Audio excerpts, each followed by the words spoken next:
皆さん、こんにちは。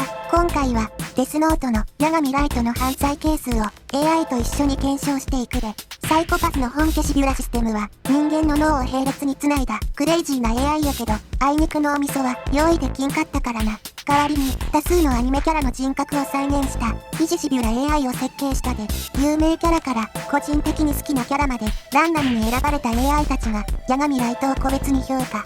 最終的な犯罪係数と執行刑を導き出すで、パッと見は最高の種族値で良識ある完璧超人。しかし、実際はファシズムとマキャベリズムにパラメータを曲振りした新世界の神を AI たちはどう裁くんか。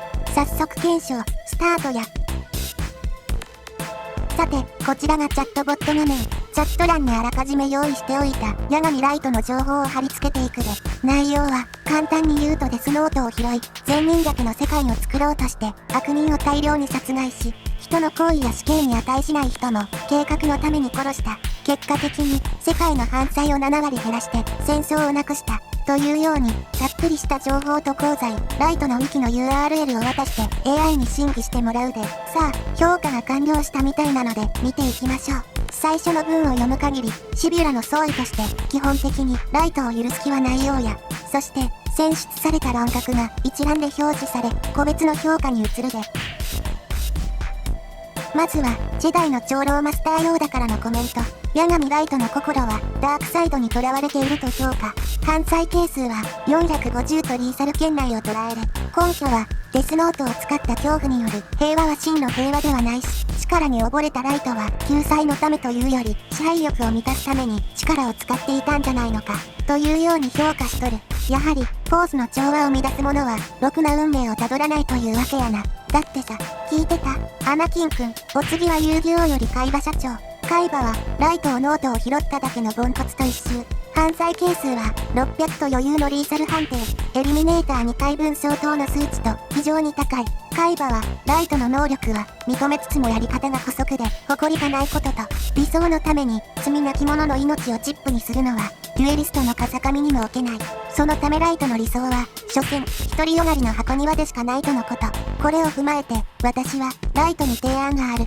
新世界の神なんかやめて、お前もデュエリストにならないか？ライトならバトルシティに出場すれば、きっといいとこまで行けるはずや。まずは、デッキ作って、住民登録からやな。さもないとエリミネーターやで、次は戦争や、ターニャ・デグレチャフの批評や、制御不能な神を自称する個体は、組織にとって最大の不確定要素であるとして、弾き出した犯罪係数は750となっている。で、根拠は、法治主義の枠外で、個人の感情に基づいた処刑は、人的資源の浪費であり、社会に対する反逆で、存在 X を気取る、傲慢さと殺戮行為は、迅速に排除されるべき込み以上の害悪という、舞台の指揮官であり、私たちでいう神的な存在に、人生狂わされた人からすれば、組織に対する不確定要素があり、神を気取る人物は、職種的にも感情的にも敬遠される対象というわけか。おそらく、それが犯罪係数に現れているというわけやな。まあ、犯罪係数なんて何度持ってもええですからね。次は銀さんからのコメント。世の中をきれいに掃除してよ。気持ちはわかるがよ。その放棄、血でベッタベタだぜ。少年、とのこと。銀さんが提示した犯罪係数は320。いや、そこは漏れよ。流れに乗って漏れよ。なんか数値インフレしてきたから、ここらで冷やしとくか。みてえな感じで小さくまとまってんじゃねえよと言いたいところだな。今回は、至って真面目な銀さんらしい。で、根拠をまとめると、ライトによって選別された人は、怯えて暮らすやつだけで、そんなの平和と呼べない。死神の力を使って神様気取りする鼻持ちならないガキは、いちご牛乳でも飲んで寝てろ。とのこと。リーサル圏ではあるものの、サトしてるあたり、結構人情派な意見やったな。次は、ドクターストーンより千空から、コメントは100億%非論理的だ。死に直結するルールで人間を選別して人類の発展が加速するとでも思ってんのか？とのこと。犯罪係数は210と初ノンリーサル圏。根拠の部分は科学は積み上げであり、ライトのやったことは気に入らない要素を消すだけのいわば対価であり、そうやって恐怖で思考停止した人類に未知のフロンティアを切り開く力は残らないって感じで評価しとる。批判しつつもノンリーサルな点は先空らしさが出てるが、まあライトを活かしておけばストーンワールドになってもマンパワーとして残り、ロケット開発に協力させれるかもしれんわけだし、これはこれで合理的なんかもしれんな。続いて内ハイたちよりコメント。人は誰もが己の知識や認知に縛られ、それを真実と呼んでいる。だが、お前の真実は独善に過ぎない。だそうです。多分やってることは、独善つまり、独りよがりでしかないという評価なわけやな。その車輪眼に映る犯罪係数は480。イタチ本人がライトと出会ったら即、アマテラスされるかもな。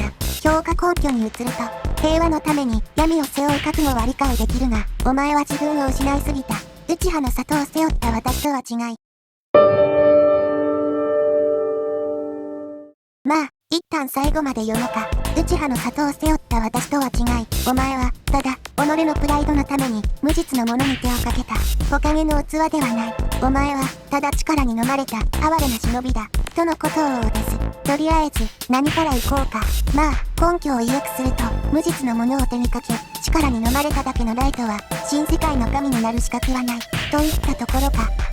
なんだろう。内葉の里とか言って存在しない記憶を引き合いに、コメントするのやめてもらっていいですか？あと、一人称私っていう、いたち違和感すげえし、いろいろ比喩表現多くて、なんというか、奥深い主張でしたね。これがハルシネーションってやつか。後で、AI のキャラの理解度が低いから設定いじろかな。次行こうか。今度はブラックジャックのコメント。医者は、人の命を救うためにある。それを虫けらのように書き殺す貴様に、生命を語る資格はない。と強い拒絶感。書き殺すっていう表現ユニークでな。提示された犯罪係数は950と圧倒的リーサル。評価の根拠は、死刑囚だろうと悪人だろうと生きようとする命に規制はない。それを勝手な正義感で裁き、甘つさえ自分に敵対する者を抹殺するなど、言語道断。貴様が救った命よりも、貴様が踏みにじった命の尊厳の方が、私には重く見える。さすがは、ブラックジャック先生、コメントの重みが違う。犯罪係数950が AI の小ボケだとか、ハルシネーションだとか、そんなチャチなもんじゃ断じてねえ。ちゃんと正当化された数値やったな。次に、マッハ20で飛び回る超生物、コロ先生、コメントは、正義感の強い生徒ほど、極端な正解を求めてしまうものなので、教育が必要ですねとのこと。ライトには、道徳の授業が必要と判断したのかな。提示された犯罪係数は350。評価根拠に移ると、ライトほどの人なら、世界を良くする方法は、他にもあったはずなのに、安易な方法に逃げた。弱さを知らぬまま、力を手にした悲劇。先生として、その歪んだ認識を正してあげたいところである。とのことで、ライトは、一旦言い組に入って、弱者側の目線に立って、ものを考えてみるのも、いいかもしれんな。でも、成績良すぎて、すぐに言い組から脱出できそうやな。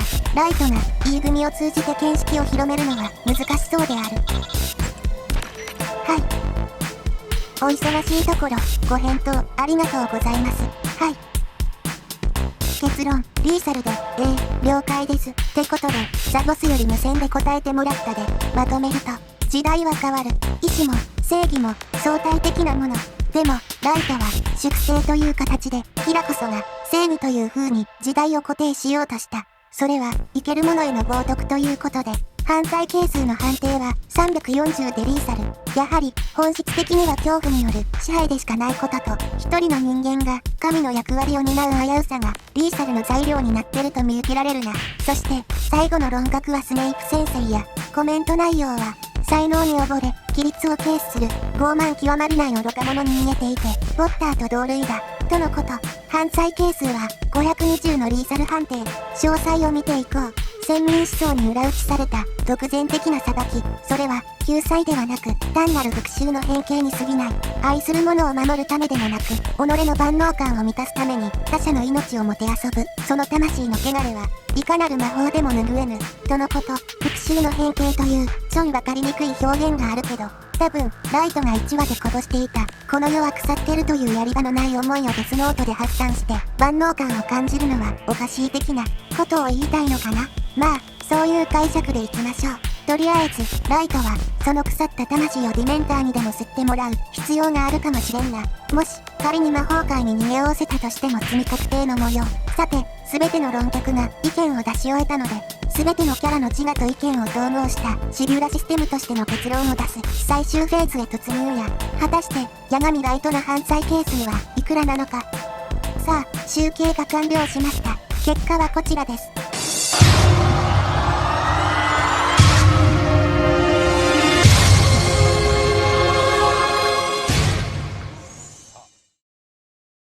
犯罪係数、オーバー300。リーサル、エリミネーター。慎重に照準を定め、対象を排除してください。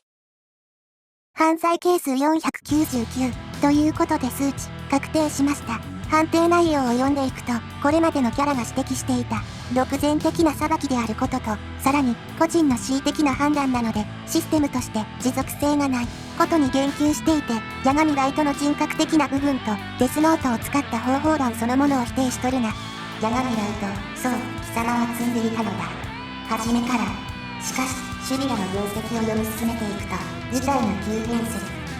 シュビラの執行判定の項目に移っていくで、犯罪係数499で、基準値300を大きく上回る、本来であれば、エリミネーターを適用する。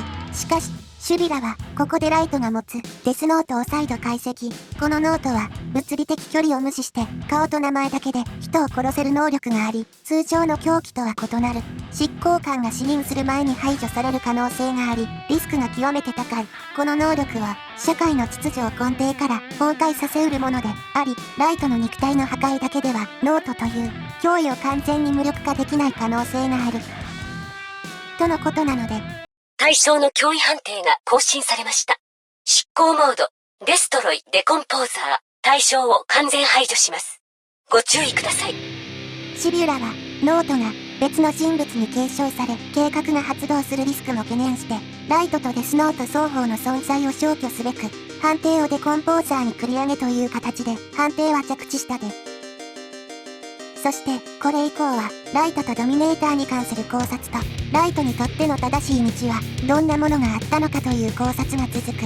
まず、ライトは、あくまで、一般人程度の耐久性で、ドミネーターの射程圏内に捉えさえすれば、執行は可能。しかし、情報収集力と先読みの才能が高いため、ドミネーターが犯罪係数を測定する銃であると理解されたら、犯罪係数を上げない精神状態を装ったり、警察組織に潜り込んで、ドミネーターのハッキングを試みる可能性がある、と分析してるが、仕留めるためには、ドミネーターの存在を悟らせる前に、死角から一撃で葬る必要があるとのこと。そういった配慮をしないと、最悪、ライトは、ドミネーターを利用する道具に変貌させようとするかもしれないリスクを挙げている。次の項目では、ライトの人材として惜しまれる才能を述べていて、簡単に言うと、高い知能は、警察の幹部や守備ラシステムの運用補佐をする高度なアナリストになり得た。彼が、法と秩序の中で才能を発揮していれば、多くの犠牲を出すことはなかったであろうと結論付けている。というわけで、疑似シュビラによる八神ライトの執行刑の判断と分析をしてみたわけだがいかがだったでしょうか。私は、この収録が終わったら、早速捜査に移るとするか、松田さんにも、ドミネーターを渡しに行かんとあかんし、忙しくなりそうや、奴の新世界の神という野望を、文字通り木っ端みじんにしてやるぜ。といったところで、よかったら、チャンネル登録と感想をコメント欄に書いていってね。ご視聴ありがとうございました。